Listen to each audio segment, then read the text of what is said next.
So I have a great responsibility when it comes to targeting individuals.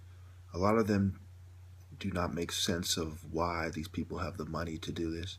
So I've decided to give you all of the most pertinent information in a 3-part series. The first video is only a few minutes. This video will be 15 minutes. And I'll probably have one last video that's 15 minutes. I haven't decided how I'll do that. So let's start with the Cold War, shall we? This will focus on what is going gangstalking from a government or military perspective. Okay. Historians do not fully agree on the dates, but 1947 to 1991 is common. The term cold is used because there was no large-scale fighting directly between the two sides, although there were major regional wars known as proxy wars supported by the two sides.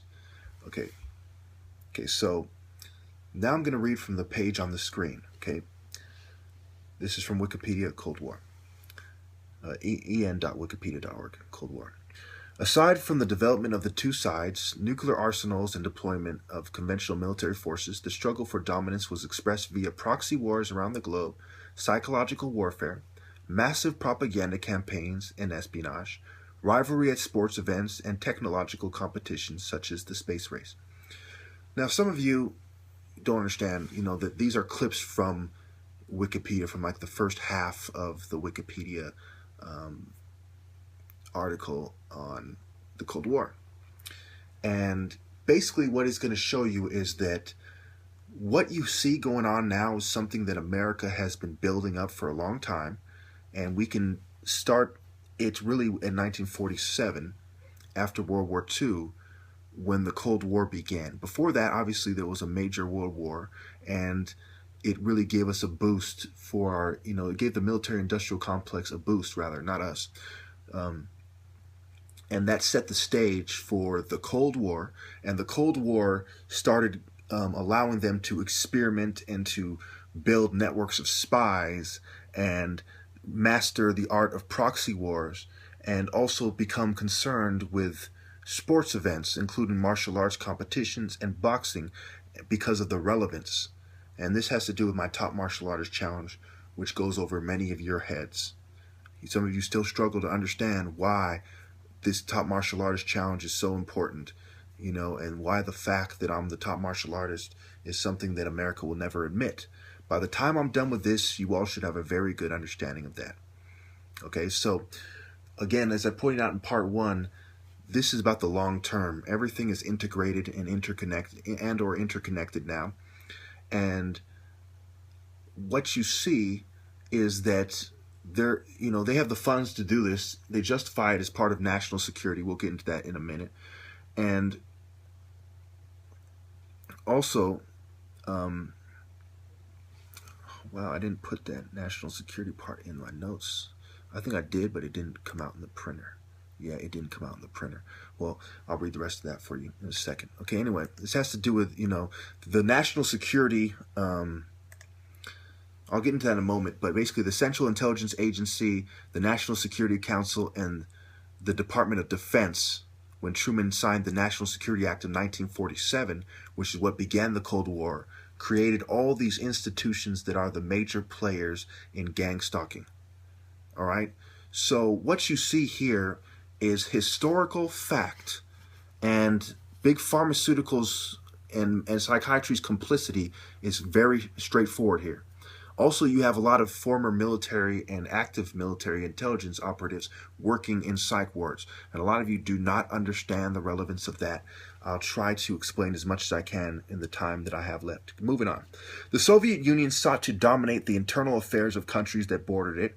During the war, Stalin had created special training centers for communists from different countries so that they could set up secret police forces loyal to Moscow, excuse me, as soon as the Red Army took control. So there was the Red Army, the Communist Army, the White Army that was heavily funded by the West.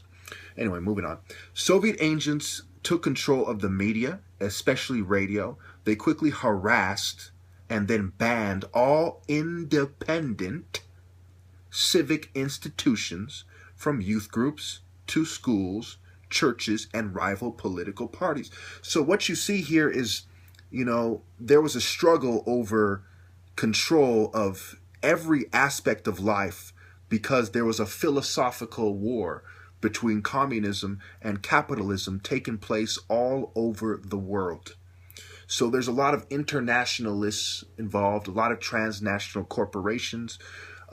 There's a lot of different aspects of life. A lot of you wonder, well, why are there people, in church and in schools and military groups and law enforcement? Because this was part of the Cold War.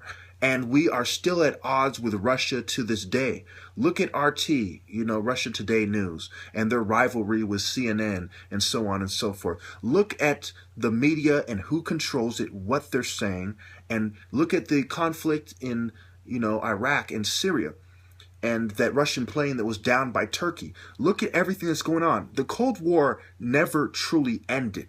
People assume it did because the communists supposedly left, and the USSR was dissolved as such. Okay, but there's a lot more to that. I don't have time to explore that in this part. Let's move on. Stalin also sought continued peace with Britain and the United States, hoping to focus on internal reconstruction and economic growth. Marshall Plan, Western Bloc, and Czechoslovak coup d'etat of 1948. This is from those articles. In early 1947, Britain, France, and the United States unsuccessfully attempted to reach an agreement with the Soviet Union for a plan envisioning an economically self-sufficient Germany, including a detailed accounting of the industrial plants, goods, and infrastructure already removed by the Soviets.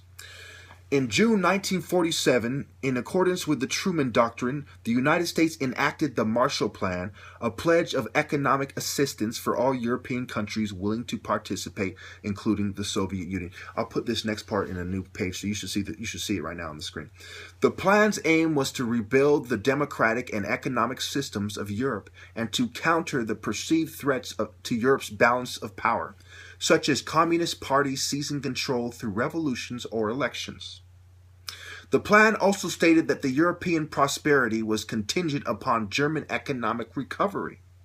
1 month later, Truman signed the National Security Act of 1947, creating a unified Department of Defense, the Central Intelligence Agency, and the National Security Council. These would become the main bureaucracies for U.S. policy in the Cold War. All right, so now, when you look at the Federal Reserve Act before that, in the early 1900s, and you look at these acts, and what is going on here? The secret society's policies and philosophies, they've created the Hegelian principle with communism and capitalism, and there are still communist parties today, such as the Communist Party of Greece, and the Greek War is also cited in the Wikipedia article. Okay, so when you look at this, history proves beyond any doubt that America refined its proxy wars, and they include, partisans, militias, gangs, organized crime. We see that in the 60s with Kennedy and the Bay of Pigs, which is also during the period of 1947 to 1991 of the Cold War. Nixon was part of the Cold War. Johnson was part of the Cold War, and so on and so forth. So, and also we see some of the most violent gang banging occurring in the early 90s, right around the time that the Cold War supposedly ends.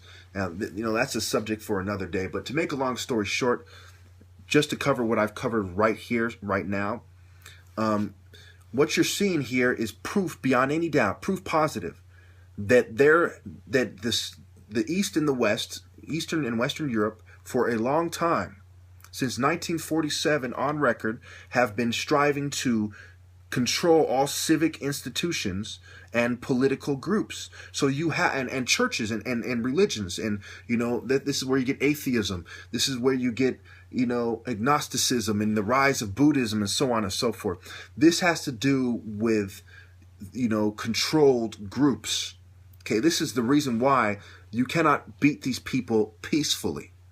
It is impossible. And what was the Marshall Plan?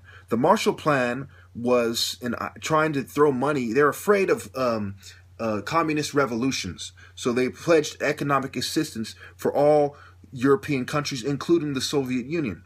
Okay, so when you look at the Truman Doctrine and the Marshall Plan, it also shows you that these people were afraid of losing, in violent uprisings. They're afraid of the power of violence. They were not afraid to try to outmaneuver the political opposition using their control of many nations that were sympathizing and sympathetic to the Western cause. And of course, the rise of NATO proves that very well. This is a long story that many of you are not prepared to hear. But the Korean War, the Chinese Civil War, Mao Zedong. I talk about the Chinese War, and I think back in 2013 or something. The Warsaw Pact, the Hungarian Revolution, a lot of third world conflicts, Ethiopia, Mengistu, Guatemala, Nicaragua, Indonesia, Indochina. There's a lot of stuff going on. Khrushchev, how he goes against Stalin's policies. Let's see. So basically, let me go back a little bit for a second. Stalin believed that economic integration with the West would allow Eastern Bloc countries to escape Soviet control, and that the U.S. was trying to buy a pro-U.S. realignment of Europe. Of course, he was right about that. Stalin therefore prevented Eastern Bloc nations from receiving Marshall Plan aid, the Soviet Union's alternative to the Marshall Plan, which was purported to involve Soviet subsidies and trade with Central and Eastern Europe, became known as the Molotov Plan. Interesting how there's the Molotov cocktail. I'm sure there's an interesting history and connection behind that. Later institutionalized in January 1949 as the Comecon. Stalin was also fearful of a reconstituted Germany. His vision of a post-war Germany did not include the ability to rearm or pose any kind of threat to the Soviet Union. For those of you who've seen my older videos on psychiatry, I talk about East and West Germany, the Berlin Wall coming down in, I believe it was 89, and how America finished looting Nazi science, during this age of, this period of, well, it's never really stopped, but, on record espionage and proxy wars, as well as psychological operations, and America exaggerating what it's doing and its capabilities as part of this. Okay, so you see the Republic of Congo, Patrice Lumumba, and how he was a communist. We see a lot of this stuff going on. We see communist activities in South Africa. I must caution you that America has a long history of being the bad guy in many of these conflicts and not really helping their allies in other conflicts. And they're very selfish and they're very ruthless, and a lot of people suffered as a result. I'm not saying it's all America's fault, but I'm almost out of time with part 2. So there's the Sino-Soviet split, space race, the Cuban Revolution. I'm sure you all know about the Bay of Pigs, the Berlin Crisis of 1961, Cuban Missile Crisis, and Khrushchev ouster. And there's other things you can read up on the Wikipedia thing I told you about. enwikipedia.org, Cold War, what have you. Okay, Chile. And there's just a whole thing. So when you're talking about gang stalking, I'm not going to go into this isn't a history lesson per se. This is more of just putting it into your head that all over the world, these activities have been taking place. And when you look at the current conflict, or whatever you want to call it, proxy war with North Korea and South Korea, you look at, the Communist Party of China and how they talk about cyber attacks. They've been talking about that for the last couple years or so, at least. You look at the whole thing. It's very obvious that the Cold War never truly ended. And that's part of the controversy I was talking about when I began this part 2, when I said that historians do not fully agree on the dates, but 1947 to 1991 is common. Well, I'm going to end it there because I'm out of time. Thank you.